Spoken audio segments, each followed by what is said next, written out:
capítulo de hoje. Gênesis capítulo 22. 22. Começa a assistir as séries em espanhol, você começa a ter vocabulário espanhol no meio das suas frases. Gênesis 22. No capítulo 21, recapitulando um pouco a aula passada com o Edson, a gente viu um dos maiores e mais importantes acontecimentos na história e em todo o relato da vida de Abraão e de Sara, que é o nascimento de Isaac. Isaac, que significa riso. Seja porque ela riu quando ela ficou sabendo que ela ficaria grávida, seja pela felicidade dela quando ela teve o menino Isaac, pela felicidade dos dois, tanto de Abraão quanto de Sara, ao ver que as promessas de Deus estavam se concretizando. Vamos lembrar que Deus chamou eles da terra de Ur dos Caldeus, chamou Abraão da terra de Ur dos Caldeus, chamou eles para virem para uma terra que eles não conheciam, eles passaram fome, foram para o Egito sem consultar o Senhor, passaram por um monte de coisa, estavam velhos, já tinham 100 anos, 99 anos, antes disso, acharam que não iam ter filhos. Abraão teve um filho com Agar e Deus falou, olha, Ismael não é concretização da minha promessa. E Deus deixou isso muito claro, que a aliança de Deus não ia ser através de Ismael. Por isso que o nascimento de Isaac é tão lindo, é tão importante. Porque é a concretização real da promessa de Deus. Deus prometeu uma descendência. O primeiro passo para Abraão ter uma descendência é ter o filho da promessa, que era Isaac. E a gente viu isso no capítulo 21, como realmente é maravilhoso, maravilhoso e feliz esse nascimento de Isaac. Tem também as questões com Ismael e com Agar, até que eles saem, Ismael e Agar saem do meio ali do clã, do povoado de Abraão, da terra de Abraão, e Deus abençoa também Ismael com descendência e tudo mais, como a gente leu ali no final do capítulo 21. A gente começa agora o 22. E por que é importante fazer essa lembrança? De que Ismael é o filho da alegria. Ismael é o filho da promessa. Isaac. Isaac é o filho da alegria, do riso, da felicidade, da promessa. Porque no capítulo 22 a gente vai ver a maior prova que Abraão passou. Que Deus deu na vida de Abraão, que Deus provou a fé e a fidelidade de Abraão. E interessante que essa prova ela não é de uma hora para outra. A prova ela é específica, ela é um episódio específico. Só que ela é construída desde o 21.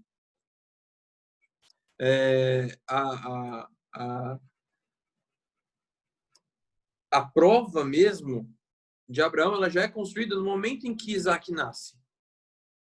Porque Isaac nascendo, criando essa felicidade no coração de Abraão, isso já é o pano de fundo para que Deus aplique essa prova na vida de Abraão. E por isso que a gente já vai começar esse trecho pensando que as provas nem sempre são dificuldades na nossa vida. As provas de Deus na nossa vida nem sempre são dificuldades. Às vezes são coisas boas, mas que Deus está colocando na nossa vida para provar nossa fidelidade, para provar se a gente vai continuar firme, e a gente vai entrar bastante nesse ponto mais para frente. E quando está tudo bem como estava ali, né? Abraão estava feliz. Abraão estava bem, feliz, enriquecendo, tinha o seu filho, estava vendo a fidelidade de Deus, estava vendo as bênçãos de Deus. Como está tudo bem? Quando está tudo bem? Como que é olhando para agora para a nossa vida, como que é a nossa reação para com Deus quando tudo está bem? Como é a nossa rotina com Deus quando tudo está bem? Como é a nossa intimidade? Como é a nossa adoração a Deus quando tudo está bem? Engraçado que a gente às vezes fala que, porque às vezes tem gente que só procura Deus quando está na dificuldade. E a gente ouve às vezes também, nossa, apertou a dificuldade, a gente percebe quando aperta a dificuldade, a gente percebe quem está com Deus, quem não está, quem busca Deus, quem não busca. Mas são provas diferentes que a gente está sujeito a elas. São situações diferentes que a gente está sujeito a todas elas. E a gente já vai iniciar esse estudo, essa leitura, pensando, tudo está ótimo para Abraão. A vida está excelente. Ele tem o filho, tem as bênçãos de Deus. Será que Abraão esqueceu de Deus? Será que Abraão enfraqueceu a sua fé porque tudo está bem? Porque ele não precisa mais do socorro de Deus? Como será que Abraão está neste momento? Vamos começar lá? Gênesis 22, de 1 a 5. Gênesis capítulo 22, versículos de 1 até o versículo 5. Diz assim a palavra de Deus. Depois dessas coisas, pôs Deus a Abraão à prova e lhe disse: Abraão, este lhe respondeu: eis-me aqui. Acrescentou Deus: toma o teu filho, teu único filho Isaque, a quem amas, e vai-te à terra de Moriá. Oferece-o ali em holocausto sobre um dos montes, que eu te mostrarei. Levantou-se, pois, Abraão de madrugada, e tendo preparado o seu jumento, tomou consigo 2 dos seus servos e a Isaque, seu filho. Rachou lenha para o holocausto e foi para o lugar que Deus lhe havia indicado.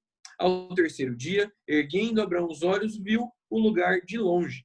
Então disse aos seus servos: esperai aqui com o jumento e o rapaz, eu e o rapaz iremos até lá. E havendo adorado, voltaremos para junto de vós. Ok? Até aqui, nossa primeira leitura. Primeiro ponto.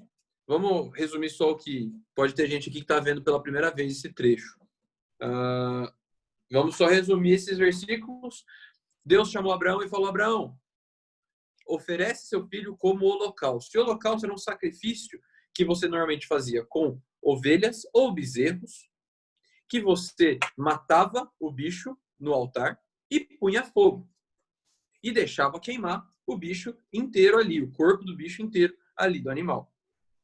Quando Deus fala, oferece Isaque como holocausto, Deus está falando: Abraão, pegue seu filho, coloque ele no altar, mate-o e põe fogo no corpo dele. Deus está falando exatamente isso para Abraão. E o que Abraão fez? A gente vai ver agora, versículo por versículo, o que Abraão fez. Primeiro, o primeiro versículo ele deixa claro que é uma prova de Deus com Abraão. Deus está provando a sua fé, provando a sua fidelidade. E Deus chama Abraão, e esse trecho me lembra muito até Samuel, quando Deus chama Samuel e Samuel quer atender prontamente, e quando ele percebe que é Deus, ele fala, Senhor, que o teu servo ouve. Abraão responde prontamente: Senhor, eis-me aqui. Para o que me chamou, estou aqui. Pronto. E Deus, ele tinha acabado de provar, no versículo, no trecho anterior, a gente tinha visto como Deus estava provando. Não que Deus precisa provar algo para alguém, mas Deus, ele quis provar para Abraão que as promessas dele são verdadeiras e que ele é fiel com as promessas dele. E é interessante que nesse ponto, estava até conversando com a Jéssica sobre isso, Deus, ele não fica só nas palavras. Deus, ele realiza. Deus, ele não só prometeu para Abraão, como Deus já estava concretizando a sua promessa ali. Então, a crença de Abraão não era uma crença só de ouvir falar, era uma crença de experimentar as bênçãos de Deus. Era uma crença de quem estava vendo as maravilhas de Deus. E é interessante que aí, esse já é o gancho para a gente falar sobre a gente. Não é... Deus, ele faz muito mais do que só falar. Deus faz, Deus cumpre. E qualquer relutância, qualquer, até, posso usar essa palavra talvez, lerdeza, ou qualquer demora, ou falta de iniciativa da nossa fé em confiar em Deus, a nossa fraqueza de fé, não é culpa de Deus porque Deus não deixou claro, ou porque Deus não se fez acreditar crível, porque Deus não provou o que ele faz. Não, ele prova que ele faz. Mas a falta e a nossa fraqueza de fé é culpa totalmente nossa. Ali, se Abraão virasse para Deus e falasse, daqui a pouco eu te atendo, Deus. Abraão estaria se mostrando de alguma forma relutante ao o Deus que promete e cumpre. Está me chamando? É óbvio que eu vou correr atrás. É óbvio que eu quero saber o que Deus está querendo falar comigo. Isso demonstra a firmeza de fé de Abraão. E a gente vai ver como essa fé foi forte até o final do trecho. No versículo 2, Deus deixa claro qual que é a prova. Ele fala sobre o sacrifício de Isaac. E Deus, ele não fala assim, Abraão, oferece teu filho lá para mim, onde eu vou te mostrar. Não, Deus deixa claro. Oferece Isaac, o teu único, o teu filho amado. Deus teu único filho, o teu filho amado. Ismael saiu dali da casa de Abraão no capítulo passado também. Ismael não estava mais ali. Deus deixa claro que ele está pedindo para Abraão entregar o filho amado, aquela coisa mais importante que Abraão tinha naquele momento, inteiramente para ele, para Deus.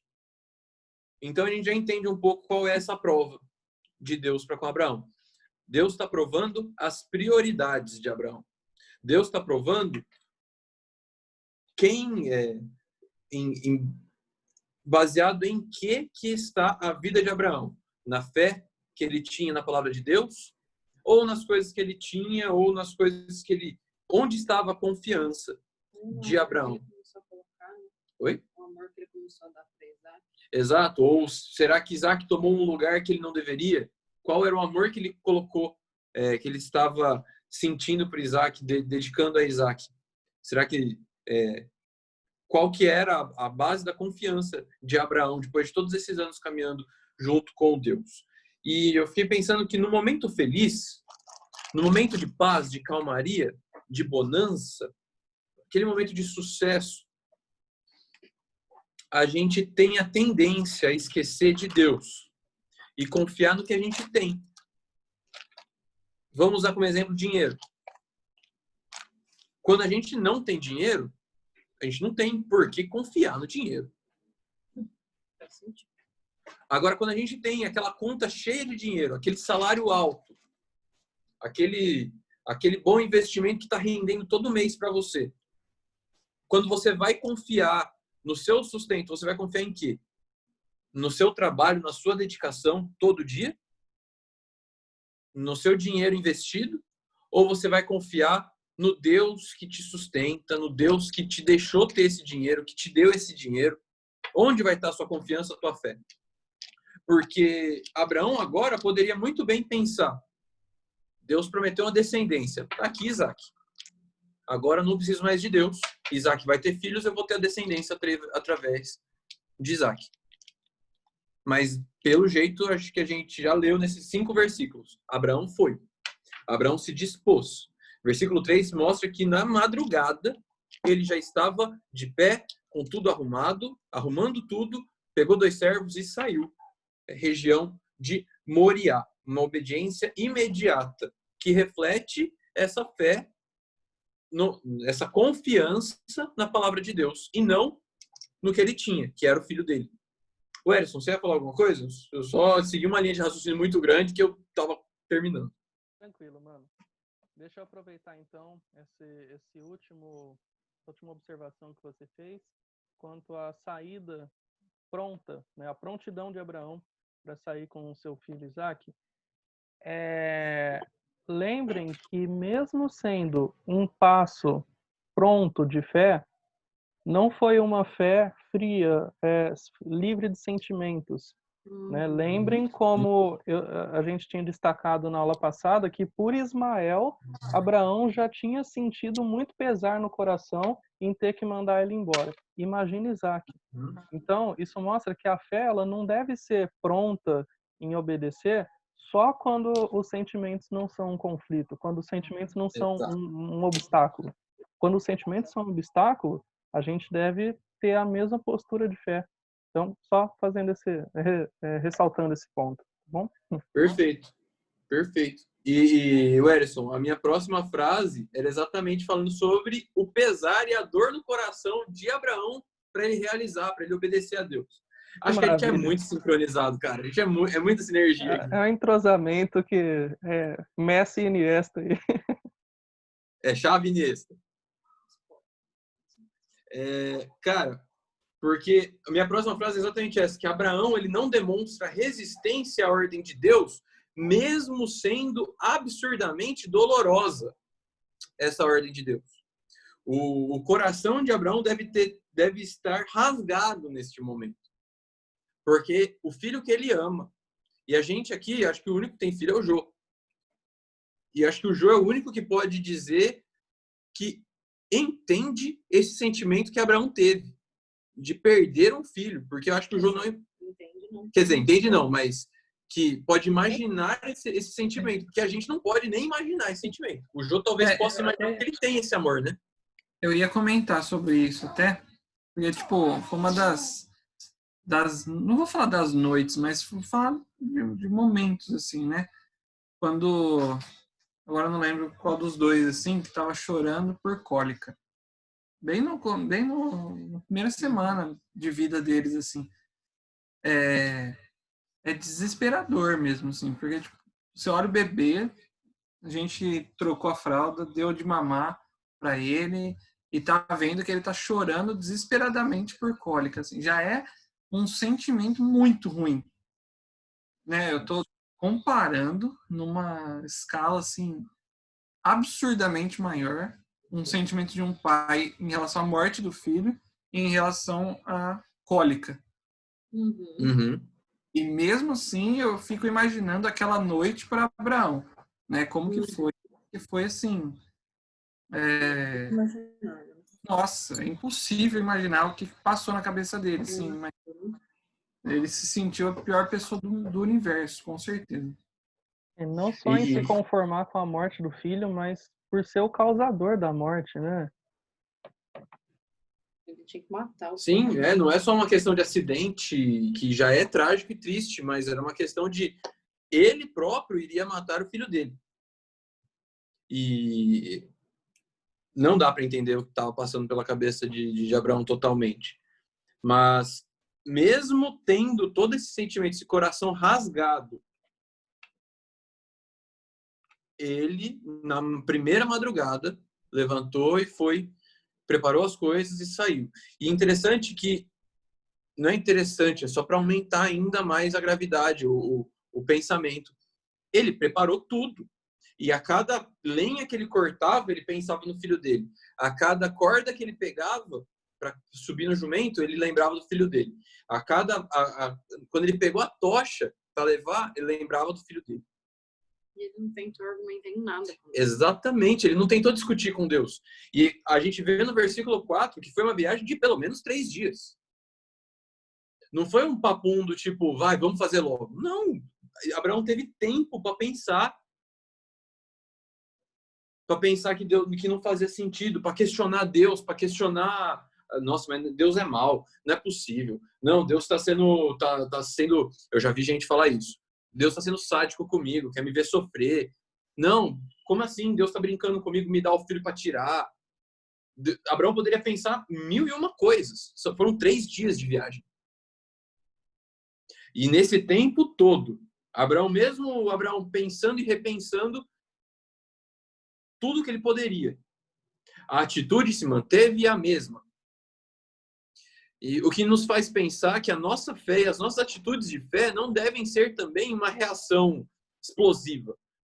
Uma reação, minha vida é uma vida de fé e de confiança em Deus só na hora quando eu reajo, na explosão. Não, a vida de confiança com Deus deve ser uma vida racional também, considerando o sentimento, mas uma vida racional de constância. Ali, Abraão se mostrou absurdamente confiante em Deus, numa constância extrema lá em cima, por 3 dias, pelo menos. O que entra um pouco no ponto que eu levantei antes da gente começar a ler. Quando tudo está bem, porque Abraão estava ali no ápice do sucesso da vida dele, né? quando tudo está bem, como que é a sua rotina de intimidade com Deus? Se Abraão não tivesse uma intimidade com Deus, não estivesse buscando a Deus, não estivesse adorando a Deus, se Abraão estivesse longe dessa fidelidade a Deus, ele não teria tomado essa atitude. No meio desses 3 dias, ele ia questionar mais do que... Ele ia questionar a Deus, questionar a vontade de Deus, de uma forma que ele não ia levar em conta a vontade perfeita de Deus. A vontade de Deus, a orientação de Deus. Ele ia colocar a opinião dele acima do sustento de Deus, acima da provisão de Deus. Então, a gente pode falar que Abraão, nesse tempo, e aí a gente pode falar que Isaac tinha em torno de 18 anos nessa época. Então, foram praticamente 18 anos e Abraão se manteve firme com intimidade com Deus, de certa forma. Para ele chegar nessa atitude. E quando Abraão chega num determinado ponto, ele fala para os servos, vocês fiquem aqui, eu vou subir só eu e o menino. E ele fala com afirmação, ele afirma, vamos lá adorar e voltaremos para junto de vós. Abraão estava confiante, Abraão cria que Deus iria realizar algum milagre, mas que ele voltaria com o menino. Eu imagino também que Abraão pensou, olha, se eu vou levar os meus servos lá, na hora que eles virem eu para matar Isaac, eles vão me impedir. E Deus não quer que eu seja impedido. Deus pediu a morte de Isaac, então é isso que eu vou fazer. Ninguém vai me impedir disso. Nem mesmo os meus servos. O que me faz pensar também como Abraão estava determinado a fazer a vontade de Deus. Abraão não confiava na vontade de ninguém, só na vontade de Deus. Abraão não confiava nem no seu próprio sentimento de amor. Abraão confiava na vontade de Deus. E Abraão confiava no poder de Deus. A gente vai ler mais para frente o versículo de Hebreus 11. Como Abraão confiava no poder de Deus. Pode falar, Wércio. Estava pensando aqui, Henrique. Abraão poderia ter colocado uma série de obstáculos de um jeito bem indireto.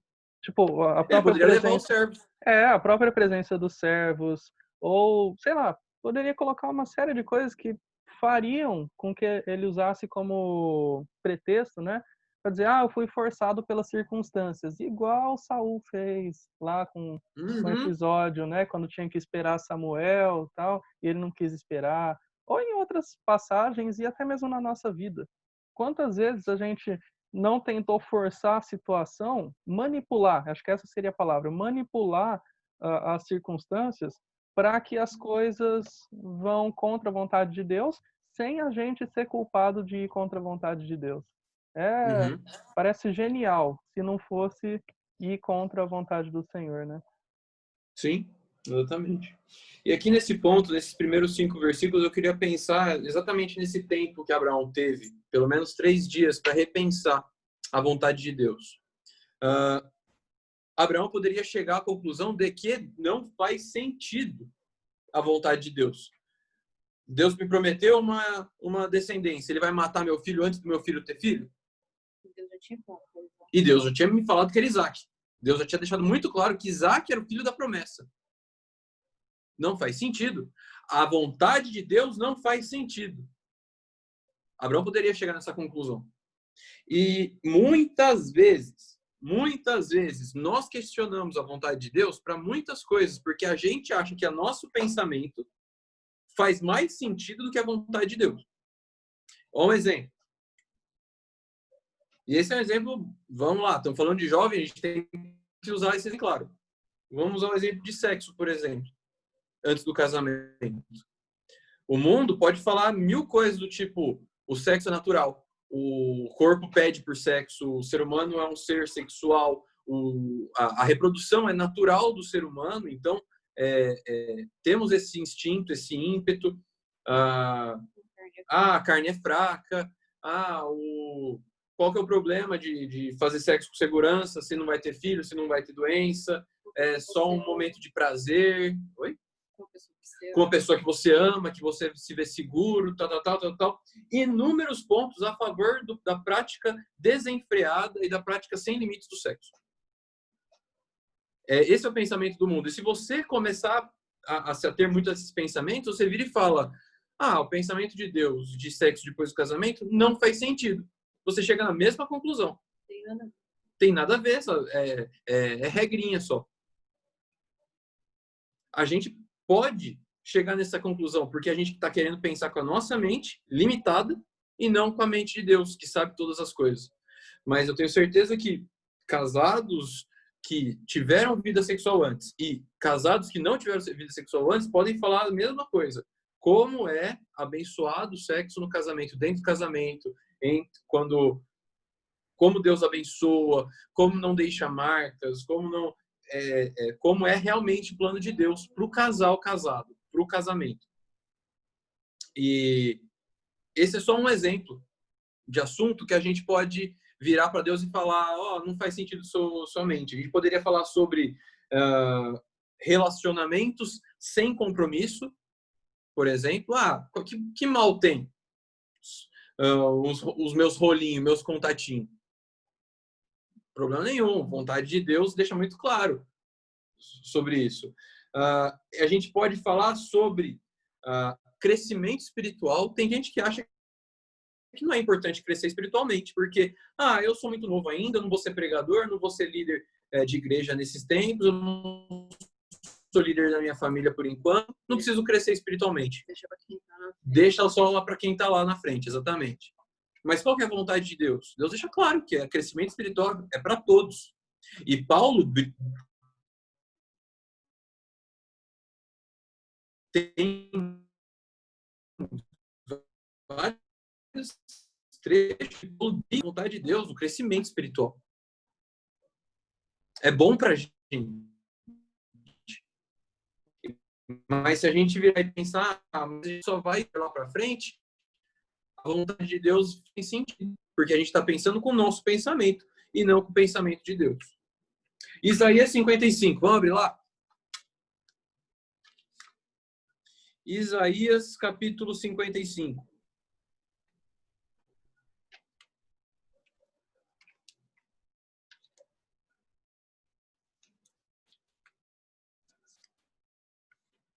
Isaías 55, versículos 8 e 9. Isaías 55 e 8. Porque os meus pensamentos não são os vossos pensamentos, nem os vossos caminhos os meus caminhos, diz o Senhor. Porque assim como os céus são mais altos do que a terra, assim são os meus caminhos mais altos do que os vossos caminhos, e os meus pensamentos são mais altos do que os vossos pensamentos.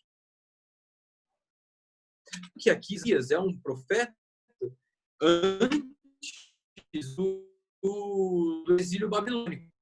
Ele estava falando sobre ele profetizava sobre um futuro em que Israel seria escravizada, Israel seria destruída.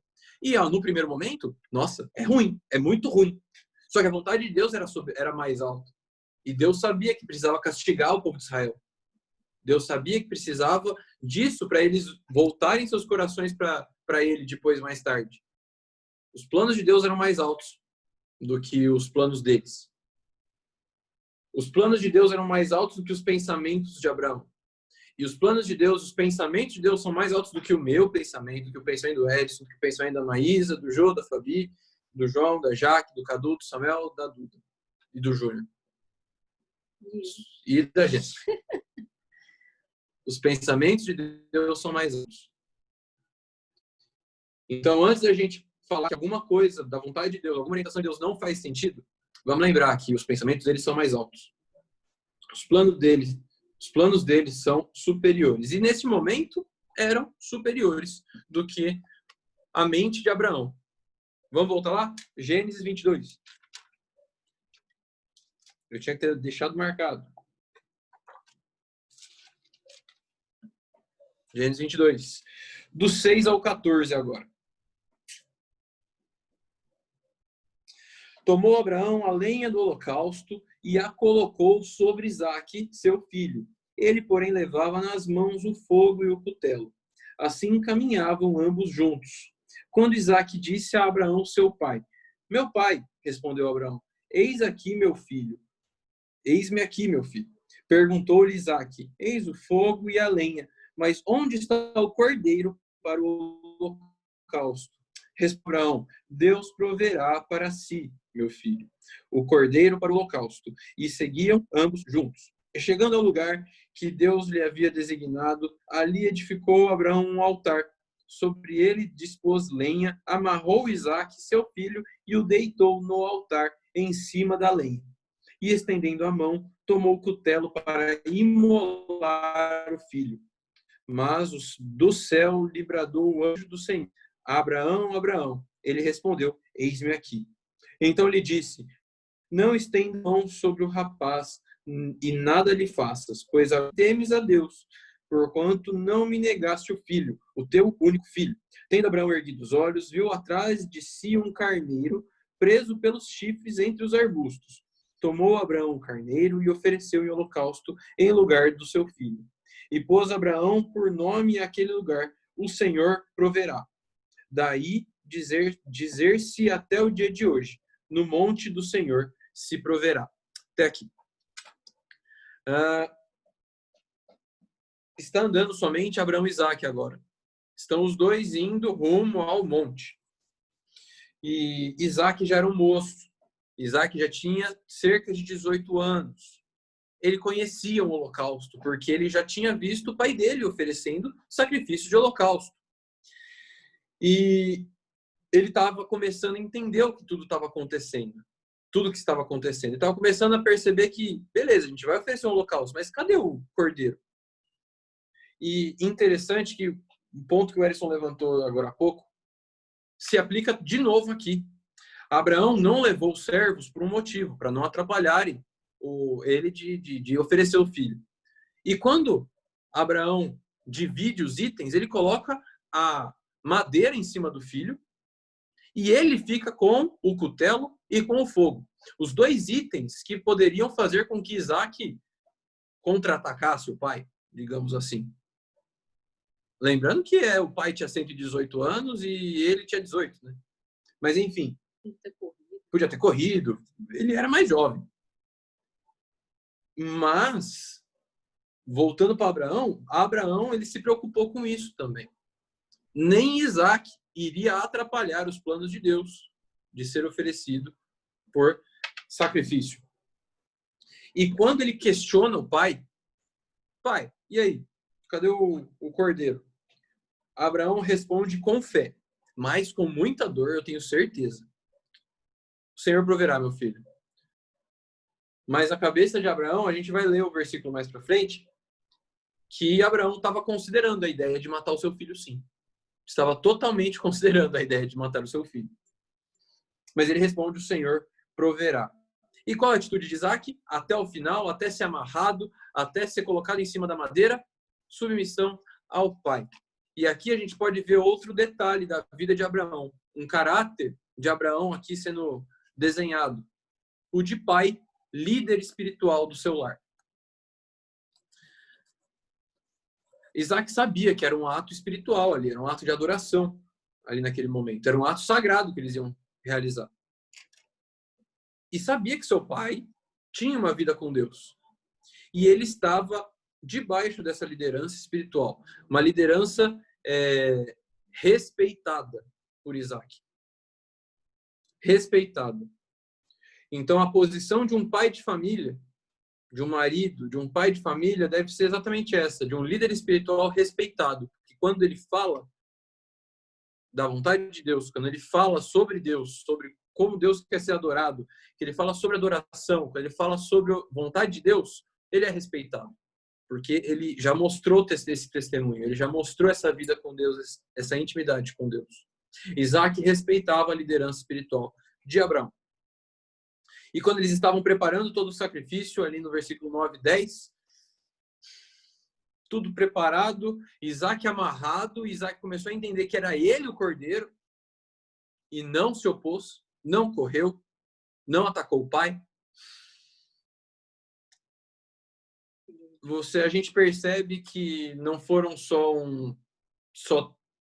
um ímpeto de adoração de Abraão. Não foram só 3 dias mantendo essa fé, essa confiança. Foi até o final, foi com a sua fé e sua confiança em Deus sendo provadas até o limite. Em que, no versículo 10, ele estende a mão com aquela faca pronta para matar Isaac. Não era um ímpeto, não era um fogo de palha. A fé e a adoração de Abraão era sincera de coração, era plena. Era um coração maduro, espiritualmente falando, maduro falando em adoração a Deus. Colocando a sua confiança e a sua prioridade em Deus. Totalmente em Deus.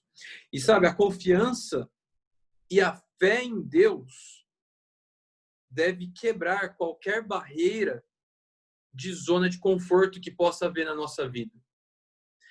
Sabe por quê? Porque senão a fé e a confiança não são de verdade. Por que eu estou falando isso? Não faz sentido eu confiar em algo que para mim não faz diferença nenhuma. Torcer. É torcida, exato. Qual a diferença de torcida e confiança? A torcida, eu torço pro Palmeiras. Eu vou torcer pro time ganhar. Eu confio que o time vai ganhar sempre? É óbvio que não.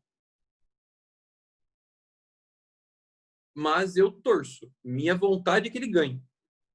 A confiança, ela tem que colocar a gente num ponto delicado, exposto. Principalmente quando a gente está falando sobre fé. Que é a certeza e a confiança nas coisas que não se veem, nas coisas que se esperam. E é certeza, porque eu confio. Exatamente. A confiança não é no que Abraão queria. Se fosse confiança no que Abraão queria, era fé, era torcida. A confiança era na vontade de Deus. Mesmo se Deus fizesse o que Abraão não queria. Ele confiava na vontade de Deus. Ele tinha fé na vontade de Deus. E aí que é a zona de conforto sendo quebrada completamente. Porque a zona de conforto engloba tudo que você gosta. Tudo que você se sente confortável em fazer e viver. Em ouvir, em ver. Mas naquele momento, Deus poderia muito bem matar Isaac, deixar Abraão matar Isaac. E ali não era a zona mais de conforto, obviamente. Mas a fé e a confiança de Abraão extrapolavam essa barreira. Extrapolavam totalmente essa barreira. Vamos abrir lá em Hebreus. Hebreus 11.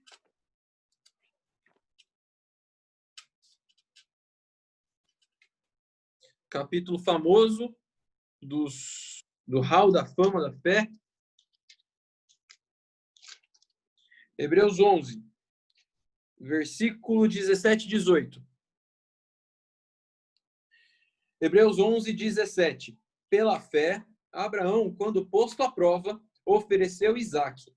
Estava mesmo para sacrificar o seu unigênito, aquele que acolheu alegremente as promessas, a quem se tinha dito, em Isaque será chamada a tua descendência, porque considerou que Deus era poderoso até para ressuscitá-lo dentre os mortos, de onde também figuradamente o recobrou.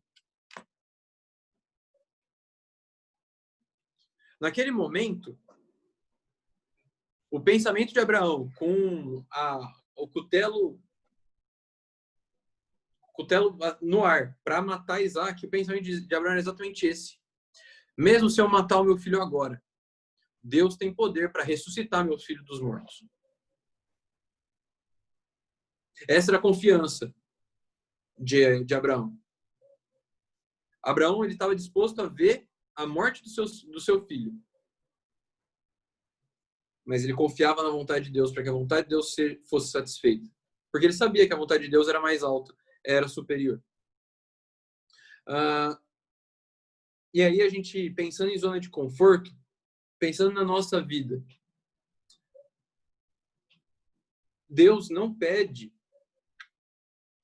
aliás, não é todo dia, mas Pelo menos na nossa vida, eu acredito que Deus não pediu algo tão grande quanto Deus pediu para Abraão neste momento.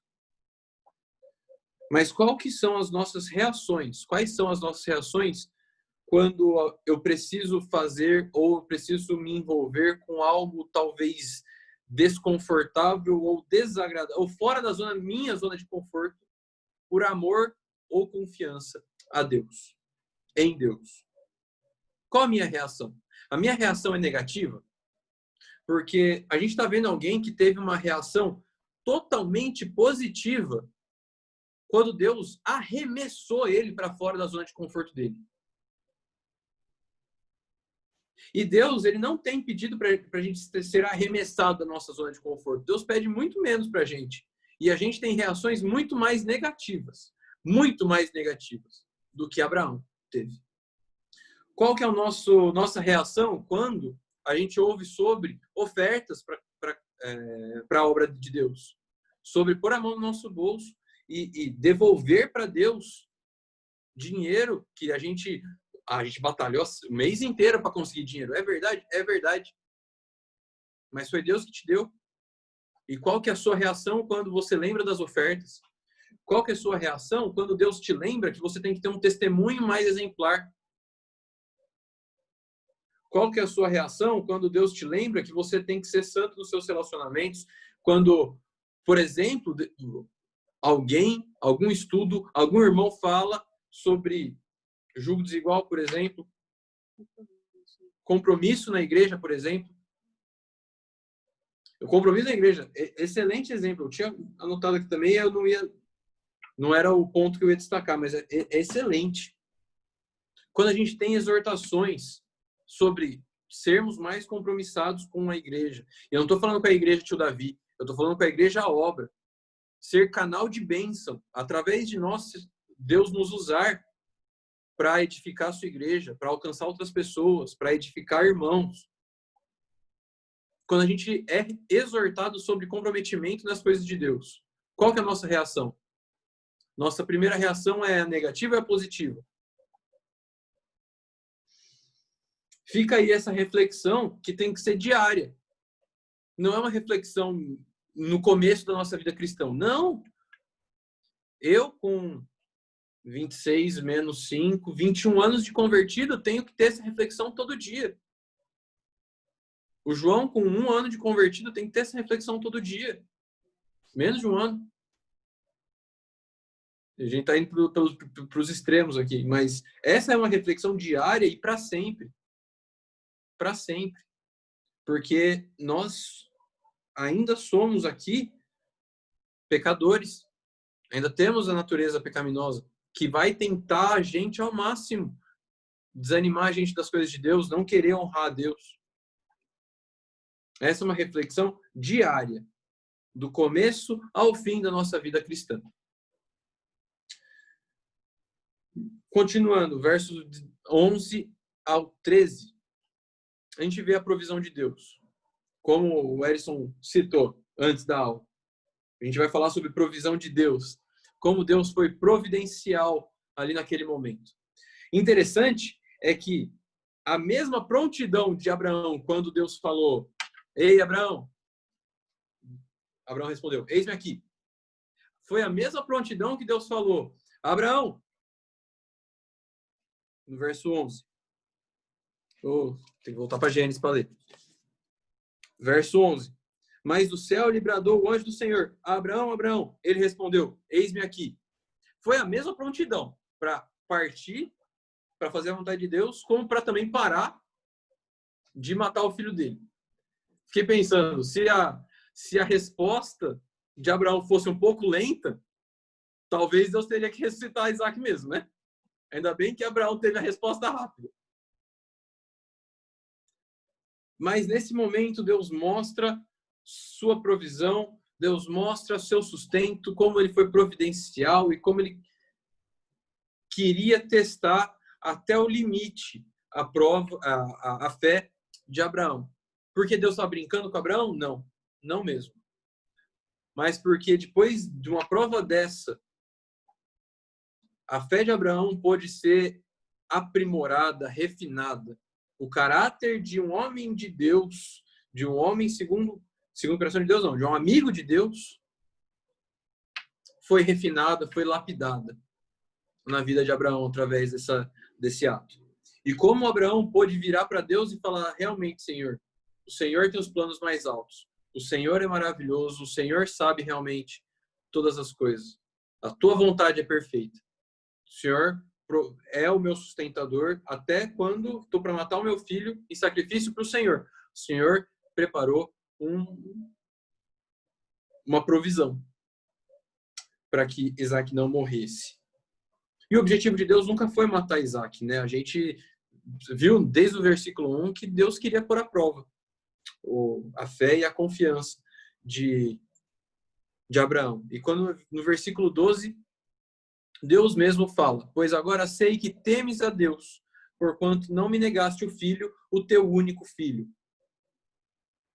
Sendo assim, a lógica de Deus nessa frase, temer a Deus, é colocar ele como prioridade máxima da sua vida. Temer a Deus não é só fazer o que ele fala que é certo, porque ele falou que é certo. Só. Beleza. Estou cumprindo a cartilha de ordenanças de Deus. Não. Temer a Deus de verdade é colocar ele como prioridade máxima da nossa vida. Assim como Abraão colocou ali naquele momento. E ele teve o testemunho do próprio Deus, dizendo, agora eu sei que você teme ao Senhor, Abraão, porque você não me negaste nem o seu único filho. Henrique, eu queria chamar a atenção para esse versículo da fala do Senhor, porque a gente sabe que Deus já conhecia sobre a fé de Abraão mesmo antes de colocar ele à prova. Sim. E é curioso ver ele dizendo, agora eu sei que você teme a Deus. Na realidade, isso faz a gente pensar que isso talvez não deva ser aplicado de modo que Deus não conhecesse isso antes, né? Mas tanto antes quanto agora ele sabe. Mas a pergunta é, para que então a aprovação? Por que Deus nos coloca em prova? O objeto da prova é a fé. Isso a gente já deixou bem claro. E Tiago vai falar mesmo no capítulo 1 que a fé é provada. Mas por que a aprovação? A gente sabe que ela aumenta a nossa perseverança e nos leva à maturidade, ok, mas quem que vai saber de alguma coisa diferente se Deus já sabe da nossa fé? É o próprio homem que é provado. Nesse caso Sim. foi Abraão. Abraão, ele poderia pensar que a fé dele ia até um nível, mas ele poderia estar enganado sobre isso. Ele poderia pensar, não, pelo Senhor eu faço tudo, eu dou até meu filho. Aí, de repente, Deus pede isso, e aí ele descobre que ele não teria fé o suficiente. Teve um Sim. personagem que passou por isso, que foi Pedro. E ele disse, com o Senhor eu vou até a morte. E provavelmente ele pensava que ele ia até a morte também. Até ser provado. Exatamente. Então as provas, elas servem mais do que tudo para nós mesmos e para aqueles que presenciam essa situação. Então, Sim. tem muitas situações na nossa vida que a gente pensa, né? Quando isso acontecer, eu vou me comportar assim, assim, assim. Aí chega na situação, a gente faz tudo diferente. E fala, nossa, eu não Sim. imaginava que eu ia me comportar desse jeito. E isso acontece. A gente não Sim. se conhece tão bem quanto Deus nos conhece.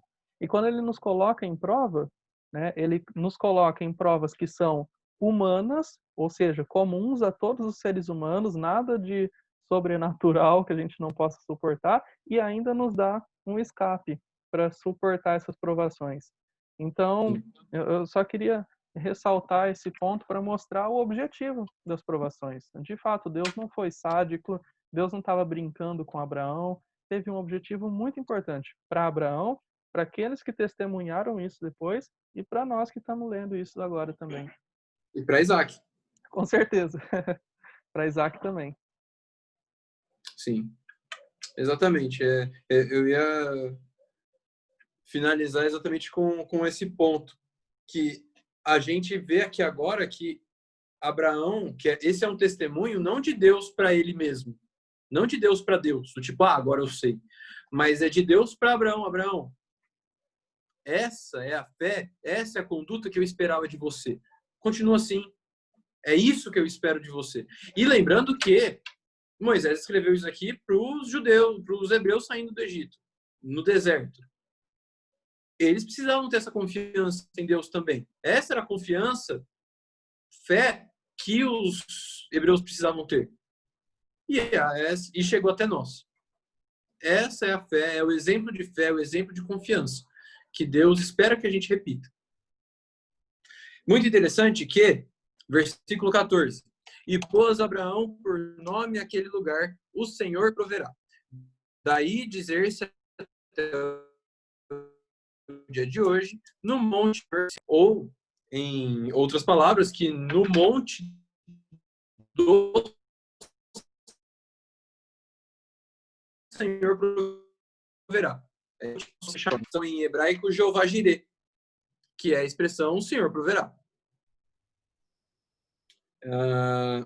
E como, além de ser uma prova para refinar a fé, para desenvolver a fé ainda, digamos, infantil, entre aspas, de Isaac, foi uma prova que deixou um monte com esse nome de Jeová Jireh, de o Senhor proverá. E todas as outras gerações depois olhavam para aquele monte e falavam, olha, esse é o monte de Jeová Jireh. Até porque o próprio Moisés disse isso, né? Que as outras gerações conheceram esse monte por esse nome. E é interessante agora, trazendo para nós, que nós não somos os únicos alvos das provas na nossa vida. Deus vai aplicar provas na nossa vida, sendo a nossa vida estando bem, estando mal. A nossa fé vai ser provada. E estejamos prontos e firmes com Deus para que, quando vier a prova, a gente ter essa mesma fé de Abraão, essa mesma confiança em Deus que Abraão teve. E quando a gente é provado, a gente tem a fé refinada, mas nós não somos os únicos alvos das provas das nossas vidas. Conversando muito com a Jéssica, a gente conversa muito sobre, às vezes, relatos da vida, como foi difícil a vida da avó Jair. E o testemunho que essa mulher tem de levar os filhos para a igreja, de se envolver na igreja, de se dedicar em oração, de aprender a ler só para ler a Bíblia, porque ela queria muito ler a Bíblia, então ela aprendeu a ler para ler a Bíblia. Ela aprendeu na Bíblia, né? Lendo a Bíblia, ela aprendeu a ler. E olha as provas de fé que essa mulher teve. E como as provas que ela teve refinaram a fé dela. E como as provas que ela teve na vida dela são ensinamento para a gente hoje. Um testemunho vivo para todas as filhas. Um testemunho vivo para todos os netos. E agora para os cônjuges dos netos também. E já para os bisnetos também. Então, muito interessante que Deus ele provê, ele abençoa, ele direciona, ele prova que ele vai realizar o que ele fala. Se a gente balança na fé, se a gente balança nessa confiança, é culpa nossa. Não é culpa de Deus. Não é porque Deus não falou o suficiente, não mostrou o suficiente. Não está cumprindo com a parte dele. Exato. Não. É porque a nossa fraqueza de fé é culpa nossa. E que esse exemplo fique claro na nossa vida. Mais para frente, na continuação do trecho, até o final do capítulo 22, Deus vai reforçar esse testemunho que ele está dando do próprio Abraão, da fé de Abraão, e Deus reforça a promessa de descendência através de Isaac, que é o finalzinho do capítulo 22. Ok? Alguém tem algum comentário, perguntas?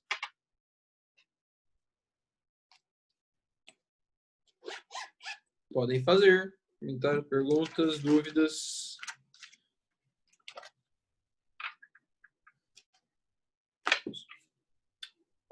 Ok? O Erison caiu? Ah, não. Tá aqui. É isso, então.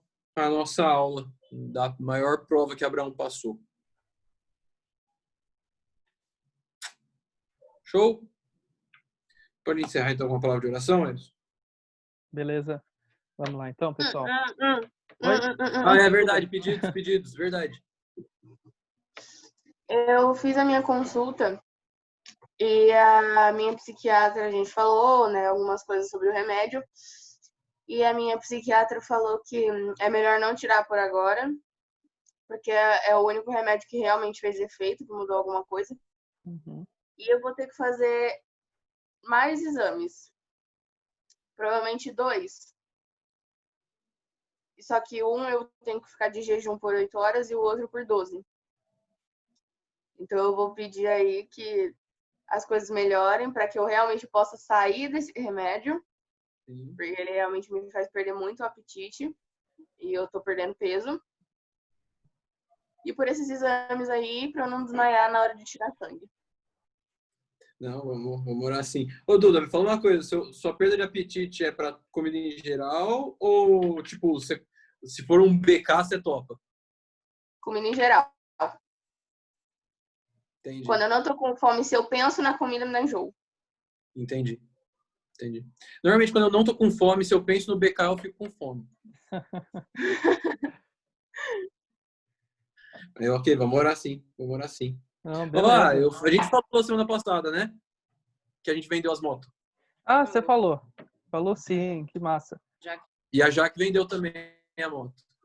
Ah, vendeu também?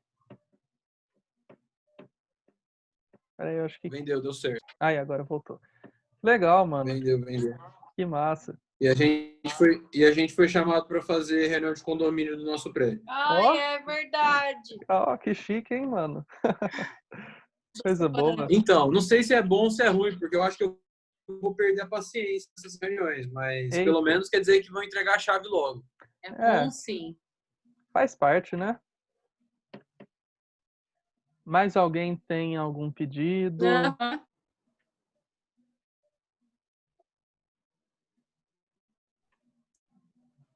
Não. Eu desliguei meu vídeo aqui para ver se melhora a conexão. Agora acho que deu. O Erso, você caiu? Eu caí, mas já levantei. Tô aqui. Ou não. Ai, meu pai. Não tô te vendo, não. Não, eu desliguei o vídeo. Agora eu liguei de novo. Bom, tá todo mundo me ouvindo? Está ruim aqui hoje. Sim. Pronto, agora eu acho que voltou. Deixa eu desligar. Vixe, o Erson caiu mesmo. Alô, alô. Oi. Oi. Eita, nós. Pronto, e agora? Deu? Agora estamos te ouvindo normal. Ó, não vou nem voltar o vídeo, mano. Vamos fazer a oração então, pra gente encerrar? Vamos orar então. Isso. Querido Deus e Pai, nós damos graças ao Senhor porque o Senhor é bom conosco, o Senhor cuida de nós, o Senhor nos provê o necessário para as nossas vidas. Obrigado porque o Senhor olhou para a nossa necessidade, da nossa situação diante de Ti e não nos deixou sem uma provisão. O Senhor mandou o Teu próprio Filho para vir morrer no nosso lugar, um lugar que era nosso, que nós merecíamos pelos nossos pecados, mas o Senhor nos tomou para si, na pessoa de Jesus Cristo, ó Deus. Nós te louvamos, porque o Senhor realmente nos provê. O Senhor é aquele que não nos deixa necessitados quanto à dívida do pecado. Obrigado, Senhor, porque podemos contar com essa provisão, não somente no dia em que conhecemos a Ti, mas também no resto das nossas vidas. O Senhor tem sido o mesmo, o Senhor não muda e é aquele que nos assegura a nossa salvação. Nós queremos te pedir também, Senhor, que o Senhor nos ajude a termos uma prontidão em ouvir a Tua voz, em obedecer à Tua vontade, por diferente que ela seja da nossa, por mais estranhamento que ela possa causar às nossas mentalidades carnais, mas nós precisamos crer que aquilo que está registrado nas Escrituras e foi revelado a nós é a tua vontade revelada. É aquilo que nós não precisamos questionar porque é para o nosso bem, é o melhor para nós, mas que antes de tudo trará glórias ao teu nome, ó Deus. Que o Senhor nos ajude, nos incentive, nos encoraje a seguirmos a tua vontade antes de qualquer coisa. E que além de seguir a tua vontade, nós também possamos nos alegrar em cumpri-la, mesmo que isso esteja relacionado com conflitos emocionais na nossa vida, mas que nós possamos colocar o Senhor em primeiro lugar e nos alegrarmos, mesmo que isso traga sofrimentos para nós. Queremos lembrar da Duda, dos exames que ela tem feito, que o Senhor possa abençoá-la nos próximos exames, que ela possa ter resultados positivos e que sejam favoráveis para a continuidade do tratamento dela. E que dessa maneira o Senhor continue a abençoá-la e que ela possa concluir o seu tratamento e deixar o remédio que ela tem precisado tomar por enquanto. Continue abençoando a vida dela, da sua família, Elton, Andria, Carolzinha, que todos eles possam ser abençoados por ti e cobertos com a tua graça todos os dias. Pedimos por nós, que o Senhor nos guarde no final desse dia, possa nos abençoar, nos dar uma boa noite de descanso, para amanhã, se for da tua vontade, que nós possamos desfrutar dos momentos de comunhão com os irmãos e de meditação na tua palavra nas reuniões. Tudo isso nós deixamos diante do Senhor, aos teus cuidados, confiando em ti, e assim fazemos essa oração em nome de Jesus Cristo. Amém.